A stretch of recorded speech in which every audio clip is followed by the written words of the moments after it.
Welcome to the Date Forever podcast. Keep your relationship fueled up with strategies discovered by couples and experts. Because at Fuel Collective, we believe better relationships will equal a better world. You are about to discover specific insights and tools that cost little or nothing to implement to help you date forever. And now, here are your hosts, a couple who always have a half-packed suitcase and a date night in the calendar, Sammy and Nathan Yeager. Hello and welcome to a brand new week of Date Forever. In this week's episode, we're chatting with Jo Hilder about her epic rollercoaster love story, including the pitfalls of being in a codependent relationship, overcoming personal challenges while in a relationship, and the importance of owning and dealing with your own shit. Before we get into that, Sammy, what's been fueling you up this week? This week, I made a really big but exciting decision. Ah, did you? Yes. What was it? I hired a coach. Amazing. Who was it? The beautiful Tina Tower. Yeah. She was on our show, 3 or 4 episodes ago? Yeah, I've had the great pleasure of working with Tina previously.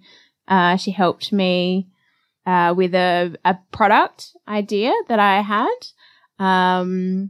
Yes, but I've been contemplating going to the next level of coaching with her, and I've been following her for and this particular program that she offers called Her Empire Builders for like a year, probably since she launched it. Yeah. And I decided that it was time for me to back myself and my career and our businesses, plural, and to fast track my learning, fast track my growth.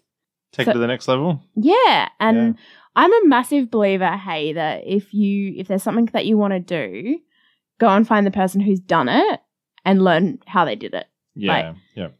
Just there's shortcuts to be had, and it's very rare that we're trying to do something that's so unique and so special that no one's ever done it before. Yeah. Not true.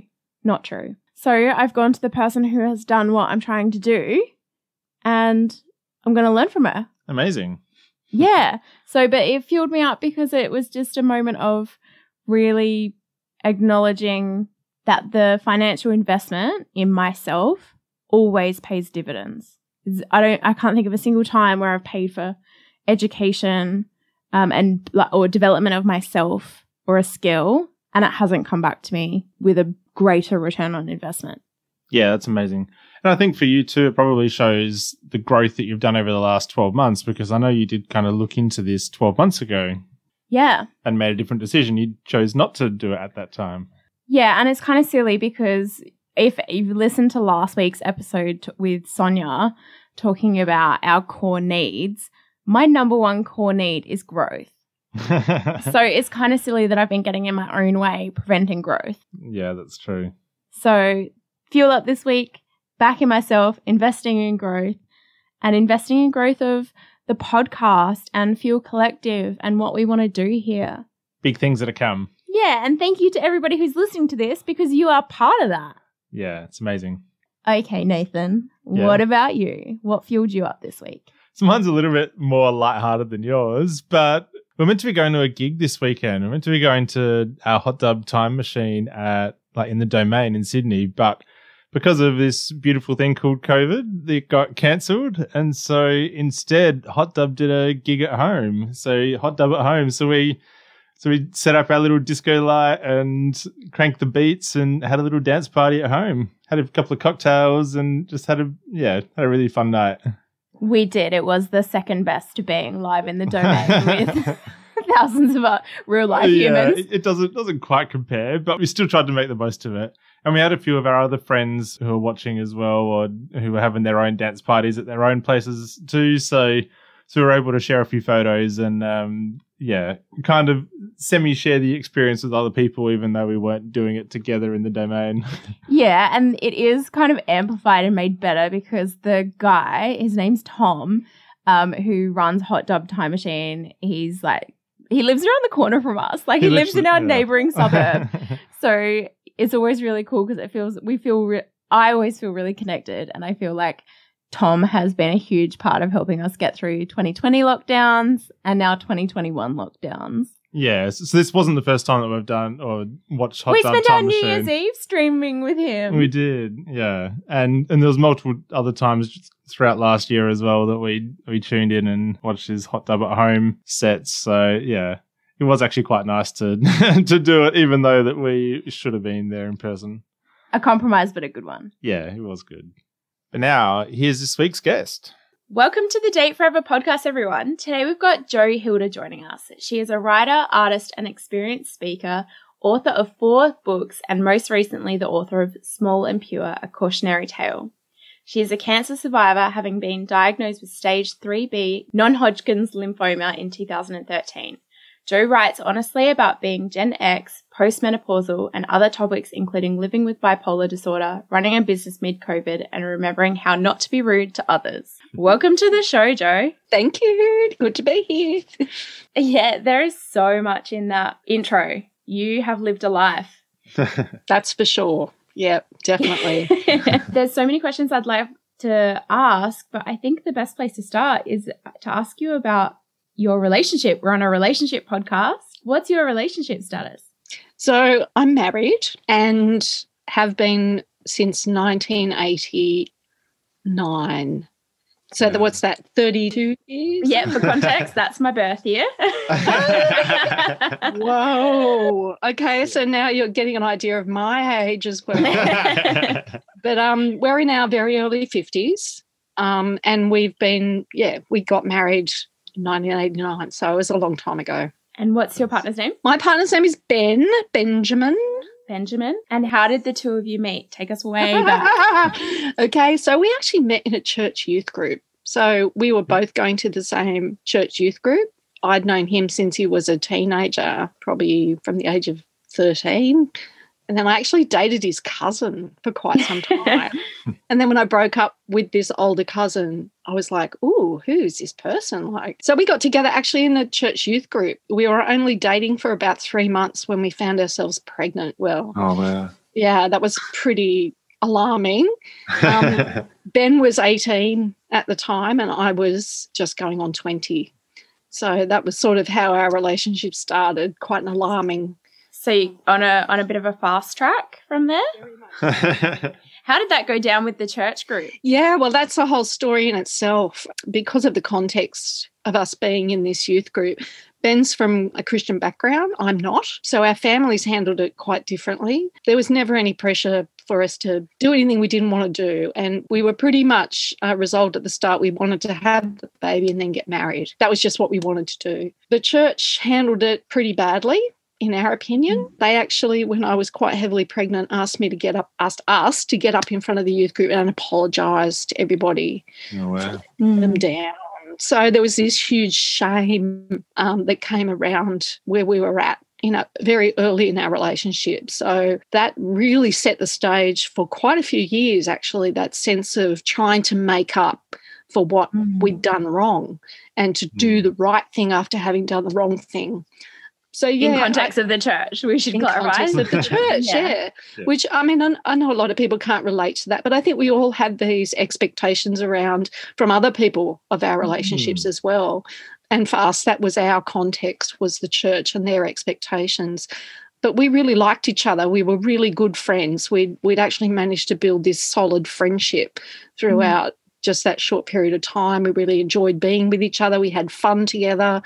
And we actually decided to wait until the baby was 9 months old until we actually did get married. So we didn't just get married because I was pregnant. We wanted to wait. We got engaged and we wanted to wait to just let our relationship evolve and mature a little bit because, obviously we were both so young as well. Yeah, there's a bit of a trifecta there, right? It's quite young, a pregnancy and then a baby and then this community that's not supporting you. Yeah.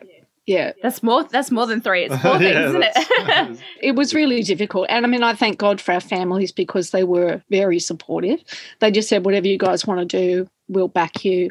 And that really helped. But we actually didn't know what we were in for. We had no idea. All we knew was that the ideal for us was, okay, well, you're having a baby, you get married and we'll just do that, Figure and it see out. what happens. Yeah, figure it out. So that's pretty much what we did. So it sounds like the real kind of first distinct chapter of your life, but it sounds like from your intro too that you've got so many other chapters that have gone on from there. So can you just give us a little rundown? Yeah. So like of the past 30 years sort of. Let's go. Yeah. So wow. So you got married. Tell us about So we got newlywed married. life. So we got married. It was awful. Like newlywed life was awful. I think because we just felt the weight of other people's expectations. We felt the weight of what a family was supposed to look like and what a married couple was supposed to do in the context of not just the church but of society. And we were so young, and people's expectations of us remaining married were just like, oh, well. I remember my mother-in-law's comment at the wedding as we drove away to our honeymoon to my mother was, oh, well, this will be interesting. It was like people just, and even my dad had tried to talk Ben out of marrying me because he just felt like I was too much of a handful, which was, but, it was like, this was. There were many other 21-year-old girls. Well, of course, I wasn't done cooking yet. So it was challenging because we just felt from the outset we were up against it. We were no one expected us to stay married. We didn't know each other well enough, and we weren't finished growing up. Like we were kids. We were little kids, but we loved our little boy and we really liked each other. We had a good, solid friendship there.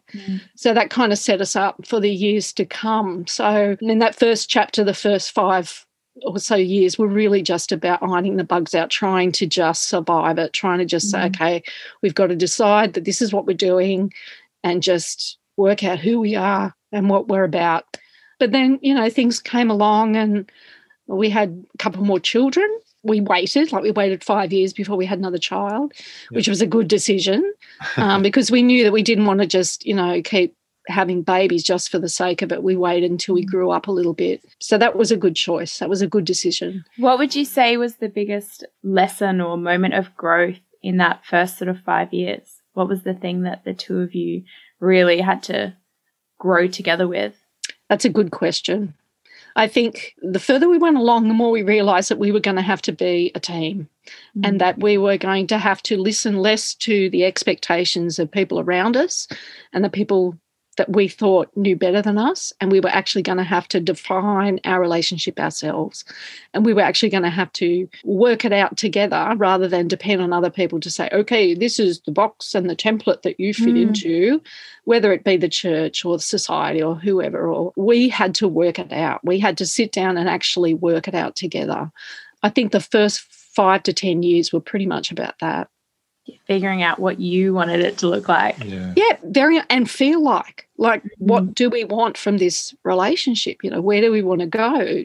Do we want to have more children? Do we want to own a home? Like, do we want all of these things? Like, what are the things that we want in our relationship? Are we just going to go, okay, well, we're married now, we have more babies, we buy a house, we do this, we do that. Tick this box, tick the next one. Do we? Yeah, do we?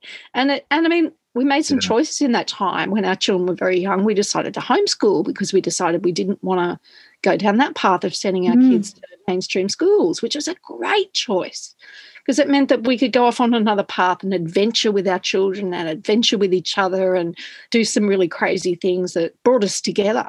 So, yeah. Was that an easy decision? It was an interesting decision, because it was just, I knew I was capable of doing it, and I had the benefit of there was a few people around at the time that were homeschooling, and so we knew that we'd be in a network, and Ben was obviously right into it. But we wanted to give our children a sense of independent thinking and relationship with each other that we hadn't had ourselves as kids in our own families and with our own parents. So we wanted to be the ones that knew our kids best, and we wanted to be the ones that had fun with our kids, not the teachers or the preschool teacher or the kindy teacher. We wanted to be the ones that did that, and we wanted to help our kids to build relationships with each other. So that's why we did it, and we've got the fruit of that today. Oh, wow. So you've got 3 children? We've got 4. 4 now adult children. 4 adult children. Our youngest is 21. Yeah, we've got 3 grandchildren.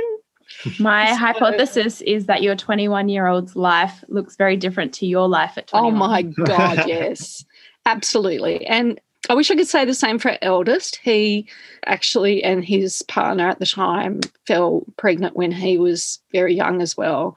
And it looked like history was repeating itself. It was really a very difficult time for us because we knew how hard it had been for us. Mm-hmm. But they rose to the occasion, did the best they could. They had 2 children together, but divorced. He's now got a new partner and they've just had a new baby. So the eldest of my grandchildren is 15 and the other is going on 13. Yeah.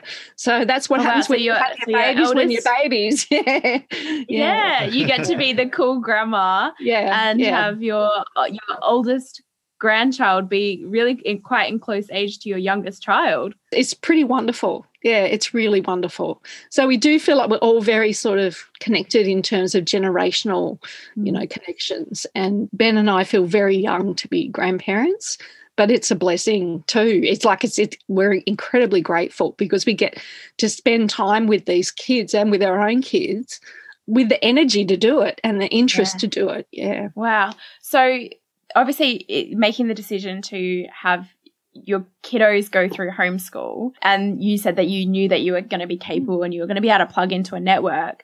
But in terms of having your kids around all the time, what did that teach you about your relationship? What were the lessons that you learned at that stage of your relationship? Well, it really taught me about myself. It taught me how strong I was. It taught me how resourceful I was. It taught me how intelligent I was.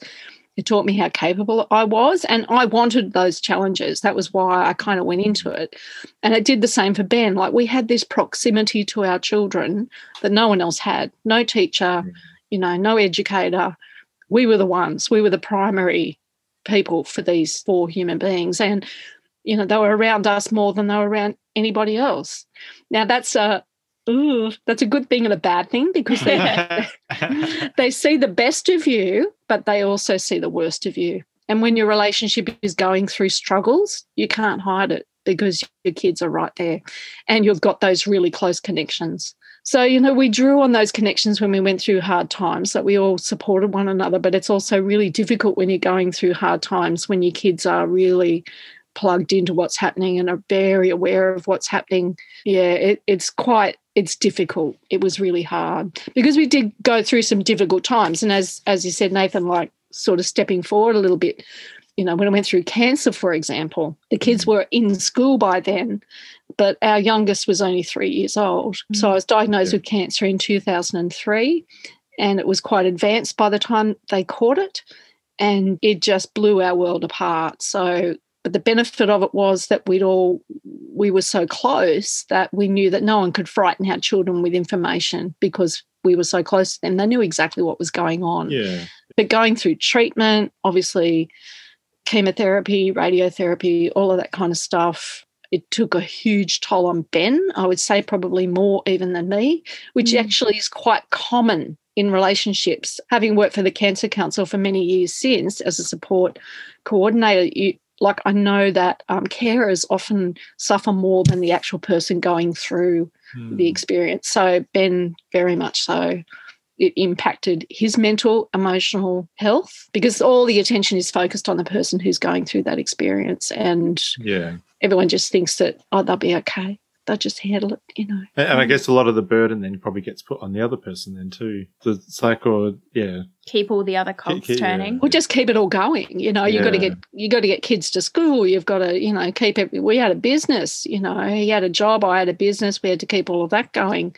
You got to make sure the kids are just still in their little thing that's still going and keep that momentum going, and that can put. We had some very sideways kind of things going on in our relationship around that time. It actually brought to the surface a lot of stuff that we hadn't dealt with. That was going to be my next question. I'm so glad you went there. So, Nathan, I have this pretty morbid theory that at any moment in life or at some point in life, an asteroid of some sort is going to hit, and it might be someone getting sick. It might be someone in your wider family getting sick. It could be a redundancy or a series of poor financial decisions, or at some point there'll be a curveball. Yeah. I think that's just life. And I think if you consider that one of those things that happens to other people at some point will happen to you, that your relationship needs to be in a place where it's good and it's great, so that when you face that curveball, you can jump over it together or you can navigate it together. So how was the status of your relationship when you got that initial diagnosis? Well, I guess we thought it was pretty good. Like, we look at the family, we're doing the thing, you know, everything's great, everything looks good. But like I said, when things like that happen, it throws everything off balance. And so whatever it is that you've got there holding you up, your supports, your beliefs, your values, all gets skewed and it can throw everything out of whack. And so all of these vulnerabilities and all of these fears and all of these, like, the most disgusting garbage, you know, sort of comes to the surface because everyone's scared. Everyone doesn't know what's going to happen. There's so much uncertainty. There's so much guilt. There's, you know, Ben's guilt at not being able to protect me from harm. There's my guilt at putting my family through this. You know, there's all of these. Your feelings change, your emotions change, your mentality changes, and so your relationships change. And for us, it was a time where a lot of the stuff we hadn't dealt with earlier really came to the surface. It was really difficult because, you know, you're going through the illness and you're trying to deal with all of that. And then you've got all this other crap that's like, whoa, what is this, you know? Without prying too deeply, are there some conversations in that time that you wish you had had sooner? Yeah, definitely. What would they be? What would you recommend if you could put a pre-asteroid conversation checklist together? What would be the things that you're like, you should really talk about these handful of things? You know what? I don't know that you can because sometimes you just need that asteroid you need that asteroid to hit. Honestly, sometimes I think that some things aren't going to come up and you can't make them come up until something totally left field comes and actually brings those things up. And you have to be prepared to allow that to happen. I think what could have happened is that those things would have come up and we'd have gone, this relationship's, I don't know if you're allowed to swear. Fucked. You can say fucked. This relationship's fucked. How did we ever get this far? You know, and I came out of it feeling really strong and courageous and I can take on the world. I beat cancer. I've got survivor tattooed on my arm, you know, look at me go. And Ben was the opposite. He was like, everything is up for negotiation. The world is not what I thought it was. This is not a safe place. She's leaving me in increments. She's not going to die now, but she's moving away from me. Like, that stuff had to happen. It had to happen for our relationship. It could have happened sooner, could have happened later, but it had to happen. We had to go through it at some point. I had to come out of myself and learn my strength. He had to go within himself and learn his vulnerabilities. We just had to do it. And we couldn't have made it happen any other way. There's no counselling we could have gone to or any sort of work we could have done. I really believe that sometimes it's just in the crisis that you've got to actually go, okay, how are we going to get through this? And that was what we did. As it was, Ben came out pretty bad. Like, he actually descended into alcoholism fairly dramatically after I was actually back on my feet and well again. So I'm going like this, oh, look at me, I'm getting better, I'm so strong, I can defeat cancer. And he was going, oh, look at me, the world is shit, I think I'll have another beer. And so we sort of met at this trajectory where he was going down and I was going up. It was like the opposite than what had been happening, 12 months, 2 years ago. And we were like, oh, you're bloody joking. Just when we got through cancer, now we've got to freaking deal with this, Ben's depression, alcoholism, just inability to connect with reality. He was really having a major crisis. This was in 2007, so it was a good few years after I'd had cancer. So wrapping some more context around this, like you've still got like a, 5-6-year-old? And then a couple of teenagers. Yeah. But by then, like, our eldest son had left home. He had a family of his own, and we were still trying to wrap our heads around that. How do we be a parent to him and grandparents? Like, how do we do that? We've got these other kids at home. I had 2 kids on L plates. I had 2 kids in high school. I had a kid in primary school. And I say I because at that point, Ben and I separated. It just became undoable with us both in the room. Like, we just could not even be in the room together. It was really bad. And a lot of it was around my expectation that he should be able to just deal with it, just stay in the room and fight with me and we'll work this out. But he was just gone. Like, he was just completely incapable of dealing with the way he felt, his changed worldview, his incapacity to meet the challenges, and he just was gone. He was gone. So what actually happened at that stage was he got into rehab. So he got booked into rehab, and we were living under the same roof, all of us. So I'm this angry woman walking around, you know, shouting at his back, and he's booked into rehab, could be going any day, and our kids are going like, what the fuck is going on here? And it was just horrible. It was horrible. And so he went away, he left. But I think what happened before his leaving was really pivotal for us. It was, I remember very, very clearly this moment where I came home from work and he was at home and he'd been drinking and he was just walking around the house, and I was just walking around behind him just going, will you turn around and talk to me? Turn around and talk to me. He turned around and he just looked at me with this look on his face, this helplessness, and he said, no, I broke it. And I just looked at him, and all of a sudden I didn't see my husband. I saw the man that I had been friends with all these years. I saw someone that I really loved, not as a husband but as a person, and who I wanted to survive. And I realised that being his wife was actually more than he could stand. He just actually couldn't handle having a marriage. He needed to be released from that so he could go and do his work. And that was only something I could do. Only I could release him from that. Yeah. Because he wouldn't give it up because it was too much for him. I had to just say, go away.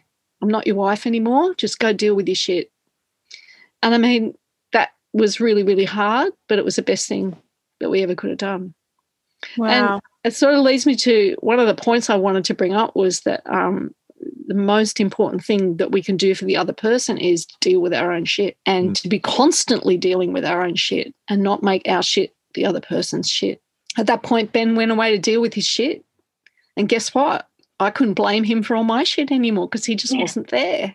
You know, so your shit became your shit. I'm like, oh, shit, I've got shit. Like, I have to deal with it, you know. Yeah.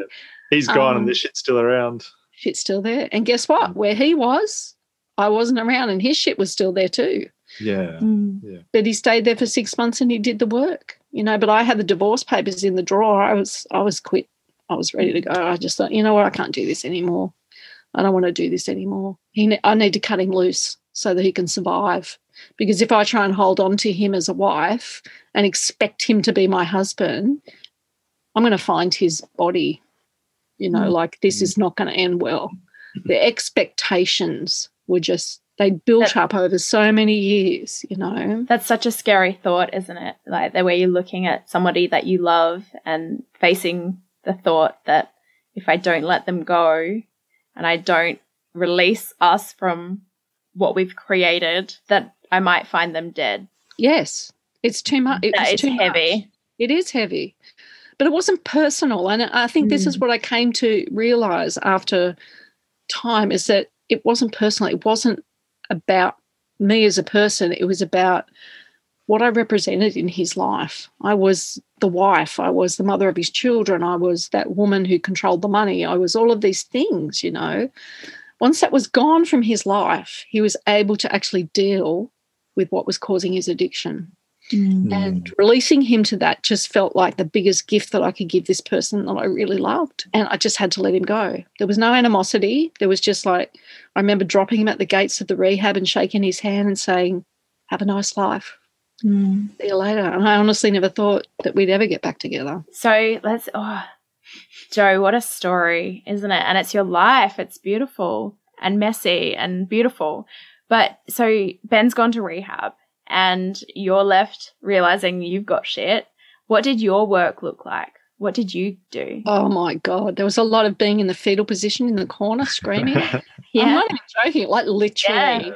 There was a lot of drinking, a lot of this, going, well, I'm glad the alcoholic's out of the house so that now I can, like, I know I can have wine. Booze too, yeah. Like, hello. It was a lot of just managing. I had to just manage shit. I had to just take care of the bills. I had to just pay the rent. I had to just get the kids their hours on their L plates. Like, I had to do all of that stuff. But I also had to deal with being alone for the first time since I was 20. Yeah. So here I am I'm an adult now. This is the adult grown-up world. I don't have anyone to blame for my problems. I don't have anyone. That dynamic is gone, and now I've got to take full responsibility for myself. And it was life-changing. It was life-changing because I loved it, but I hated it. I wanted it because I was like, yes, back in control. Look at me. Here's my edges. Like, here's what I do. Like, I can be creative and I can go anywhere I want and do what I want. But by the same token, so I can't stand myself. I'm such a bitch. Like, what is wrong with me? And I had to actually face all of those things on my own without my Abbott and Costello, without my partner there. And I know he was doing exactly the same thing while he was away. So you're doing your work, Ben's doing his work. Take us to the reconciliation. How did you end up back? How did you end up back together? How? I'll give you the moment in a nutshell because it is so beautiful and embedded in my memory is that I had refused to go to the rehab and see him because as far as I was concerned, the marriage was over. But on this particular day, because our youngest son used to go up for visitation on the weekend and my parents-in-law would take him. But this particular weekend, they couldn't take him. So it looked like I was going to have to take him up there and I was not impressed. So I had to drive all up this windy road in the bush up to the rehab to deliver my son for his weekend visitation with his dad.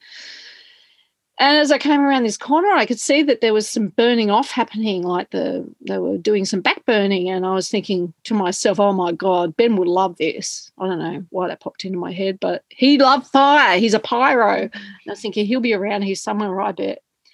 Anyway, I pulled up because they stopped me. We're doing some back burning here, lady. And it was the people from What are you doing here? What are you doing here, lady? And, you're going up to Sherwood Cliffs. That's fine. You go through. And just as I came around the corner, there was this old red fire engine, this old vintage fire engine that they use, and the driver door popped open, and who should drop out but Ben?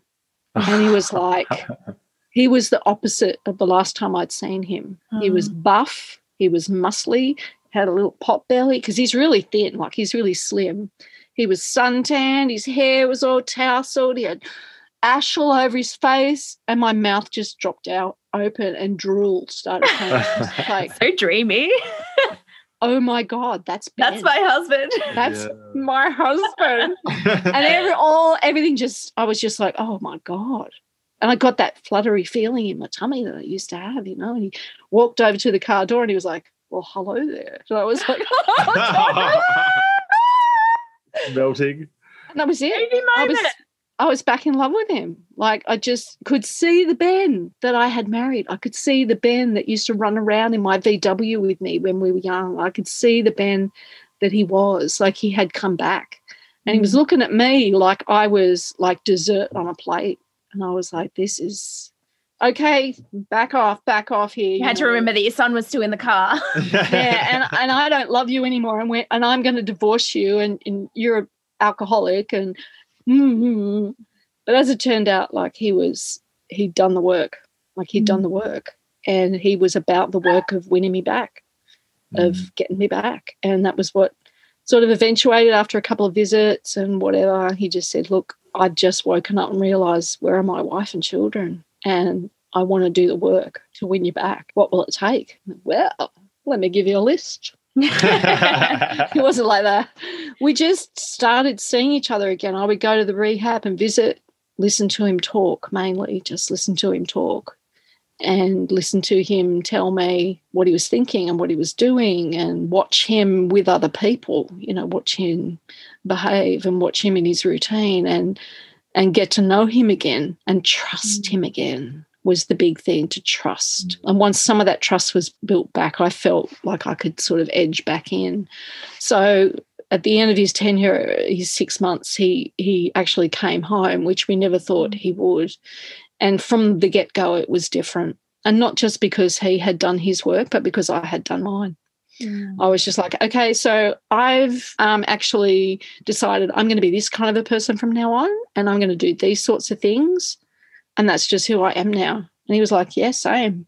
We were like, great, same page. Tell us, what were some of the decisions for you? What were some of the light to dark or dark to light? What were the things that you changed or decided that you wanted to embody? I wanted to move more deeply into my spirituality and creativity. And that was something that I'd had to plumb into very, very deeply when we were separated, because it was who I was, but it had always been sort of shoved to the side. And that had become a survival strategy for me, and in turn a practice. So I didn't want to let go of that. I was like, this is who I am. I'm aware, I'm awake. I'm also taking full responsibility for my mental health now. So, yep, there's that. And I'm not putting up with any shit. So there's that.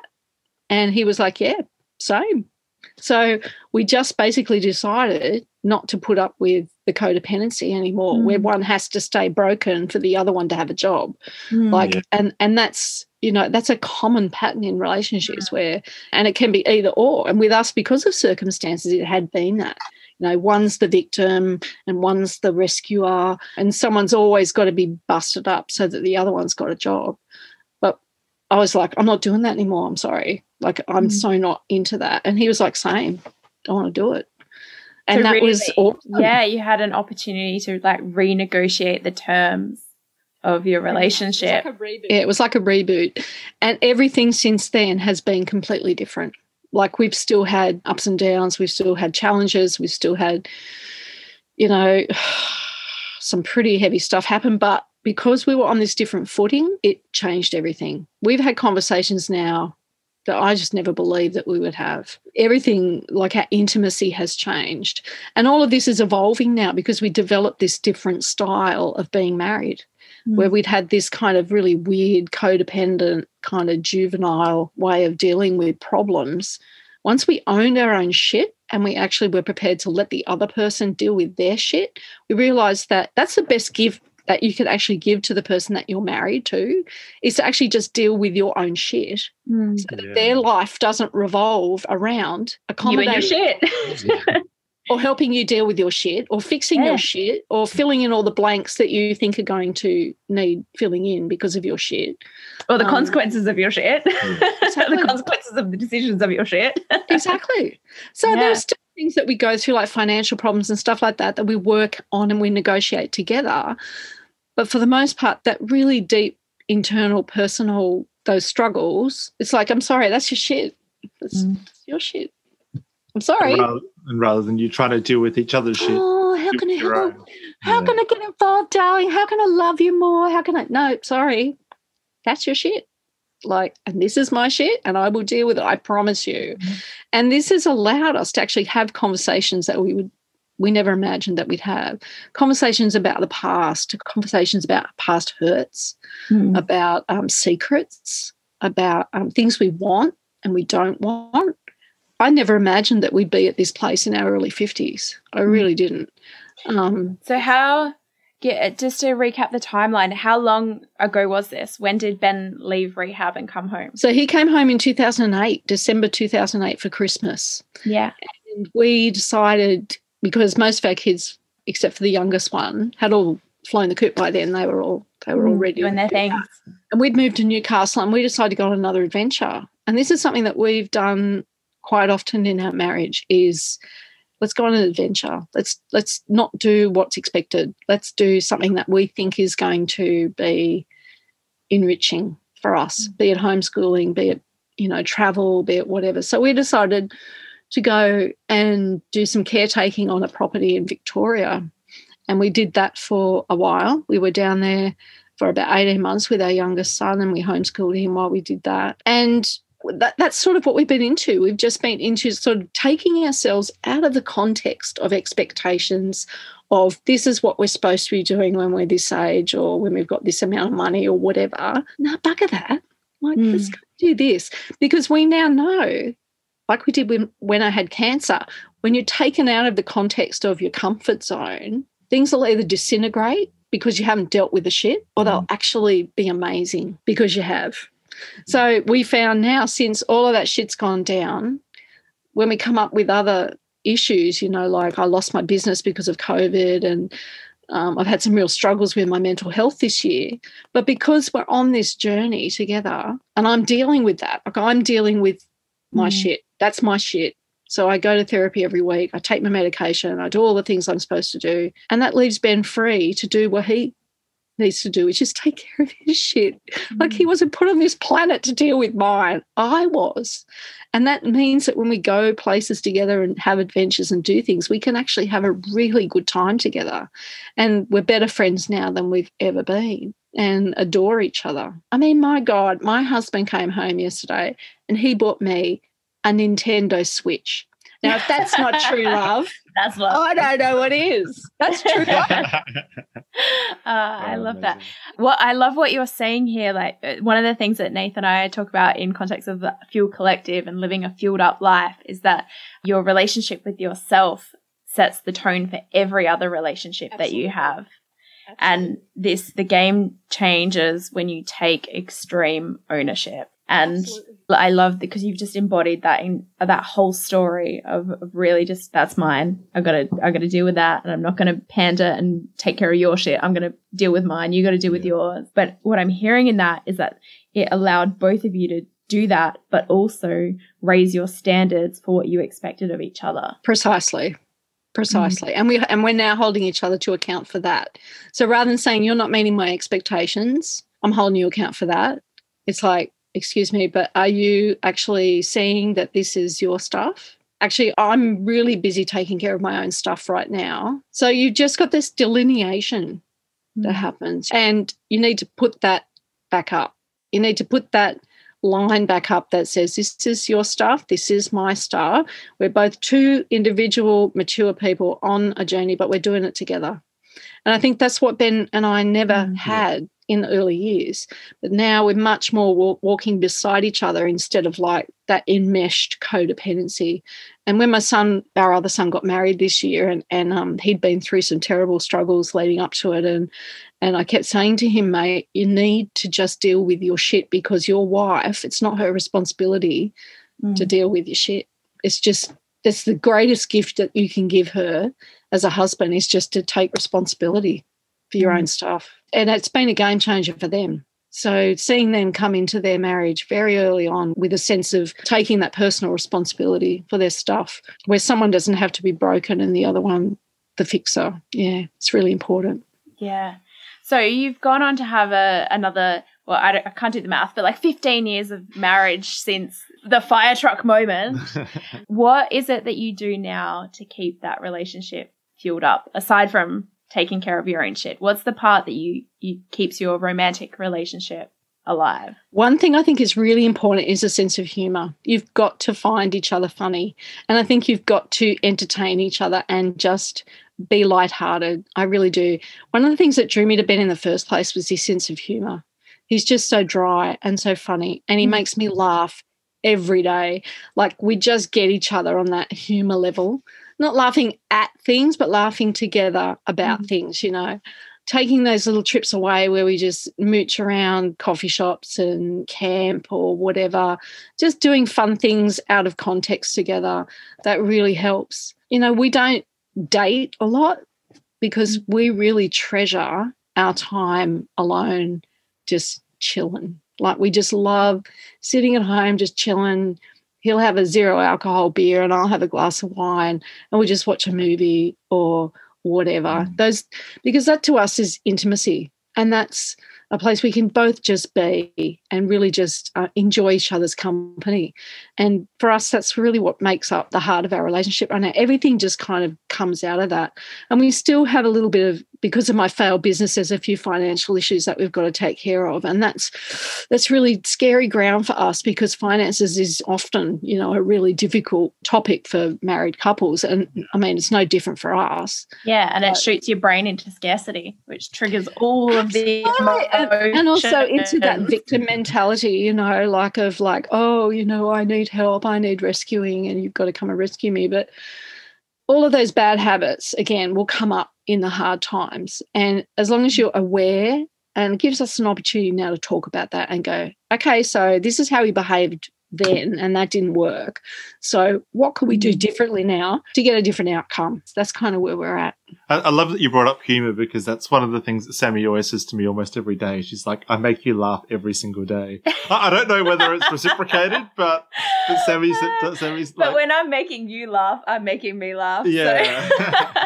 Look, I think humour is just so integral to intimacy. If you're on the same page with a joke, or you're on the same page with what you think is funny, or you're breaking down the other person's barrier with humour, it's creating intimacy between you. Stand-up comedians do it with an audience. That's how they break through that barrier with their audience, is through humour. Is through sort of relaxing, like, we're on the same page with that. We get the same idea. We've got the same kind of sense of humour. And I think in a relationship, it's absolutely vital. If you can no longer, like, if everything's serious and you just take your partner so seriously and you take yourself so seriously, and you haven't got like that secret language or the funny voices that you use together, like we watched that show. Have you ever seen Wellington Paranormal?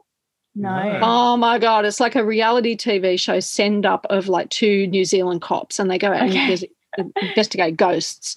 But they're a male and a female cop, but they've got these really strong New Zealand accents, and they're talking about ghosts and shit. And so Ben and I will often just drop into this, have your little bit.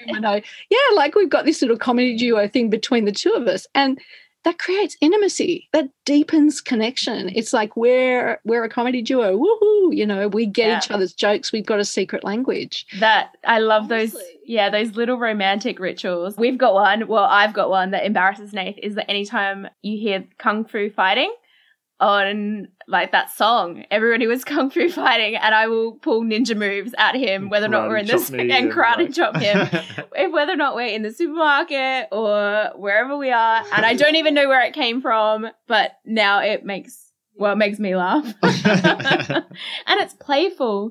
It is. Kids do it with such abandonment, and they don't even know that they're doing it, but they play and they laugh and they tickle and they run and they skip and they use their bodies, and we don't do that as adults in the same way. So it's something I really consciously try to do. I try and create. When humour and play. Like play is so important. Whatever play means. What does play mean? Like, does it mean going bushwalking together? Does it mean camping together? Does it mean wrestling? Does it mean something interesting in bed? Like, what does it mean? Like, what is play? And being able to sort of play together in whatever context it is, I think really breaks down those barriers to intimacy. Because I was reading through your list of things not to say, advice not to say. And I was like, don't mention the communicate word, because well, you can say communication is important, but we need the strategy. Well, that's bullshit, isn't it? Like, communication is actually, what is communication? Like, communication is something we break down. We break it down into different. So there's physical communication. There's the silent communication of we're in the same room and we're connected and we get that joke. There's the humour. There's the communication that goes on in the sexual interplay. There's all these different forms of communication. So to say to married couples, or dating couples, you just need to communicate. Like, what does that even mean? I love that you said this, because this is like my pet. I always feel a little bit disappointed when that's someone's like biggest insight. They're like, just work on your communication. Like, what is that? Like, that's not a practical or tactical. What can I do with that piece of information? It's not. It's completely useless, because, you take me and Ben, right? Like, obviously I could talk the leg off a chair. Like, I talk about anything. Ben is the opposite. Like, Ben will leave space hanging in the air. Like, it's perfectly fine for him to live in silence. Like, he just doesn't need to talk, doesn't need to express his thoughts, not like me. And I've had to learn to deal with this, because I'm someone who's trying to extrapolate information from people all the time. So I've had to learn to read his body language. I've had to learn to just live with silence, hours of silence, because Ben just doesn't like to talk a lot. It's just the way he is. So when people say, you should just communicate more, to tell him. And so communication becomes a bugbear, because it becomes something that you're trying to get someone else to do. If only they would communicate, things would be better. If only they would communicate the way I want them to, things would be better. What a load of horse shit. You need to find whatever it is that communication means, which I think is trust and intimacy, and you need to translate it into your relationship. So how do you build trust and intimacy in your relationship? Sometimes it's this, sometimes it's not. Sometimes it's funny. It's watching funny shows together and then, laughing about it later, taking the characters. Whatever it is that's building trust and intimacy between you is actually, that's your communication. You've got to get to the heart of what communication actually is, and that is building trust and intimacy. Because when you've got that, you've got it. You've got it. You've actually got it. Everything else can come from that. You can be fucking up practically everything else, but if you've got your trust and intimacy solid, and the way you do that is growing and morphing, and it's organic and it's happening, the asteroid can hit and you will be okay. And that's what we've learned. Jo, this has been an amazing, amazing chat, and I'm so glad you've written some of this down in some of your books because you've got stories. You've got stories. We want to say thank you so much for joining us today. We talked a lot about today about being the change and taking accountability for what we have influence over, but we also want to talk about be the change in context of the world. So to say thank you for joining us, we've given 100 days of medication to nursery school students, helping them get on top of some really basic diseases and infections early in their life, sets them up for the long term. Yeah, the project's in Ethiopia, looked after by an organisation called New Ways, and we've made that possible via our partnership with Buy One, Give One. So thank you so much for joining us. Oh, absolutely fantastic. No problem at all. Loved it. So, Jo, if our listeners want to connect with you or want to learn a little bit more about you, how should they do that? Or get your book. So my website is johilder.com, JOHILDER.com. I've also got a business called Sister Jo Bangles where I create my artisan pieces out of upcycled materials, and that's sisterjobangles.com. So either my Facebook page, which is I am Jo Hilder, or my website, they can find my books and all my blatherings about different things. Your musings. All my musings. So that's basically how you can connect with that. Fabulous. Awesome. Thank you. If there was one last thing that we didn't touch on that you really want to share, what is it? This one. Marriage and committed relationships is not about solving your problems. So you don't get married or get into a relationship to fix your problems. You've got a problem, want an answer for it, that's not the answer. It's not even about fixing some of those problems. It's about exchanging one set of problems for a different set of problems. So every relationship we get into, all you're doing is swapping one set of problems, loneliness, whatever it is, for another set of problems, which often include another actual human being with a heartbeat. Yeah, I think that's great wisdom. Thank you so much for joining us, Jo. Pleasure. Thanks heaps for joining us. If you love what we're doing here and want more, subscribe to the Date Forever podcast to make sure you never miss an ep. Come and hang out with us and other awesome couples who are fueling up their relationships in the Thriving Couples Collective Facebook group, or check us out at fuelcollective.com.au. Until next time, keep on dating, because better relationships equal a better world.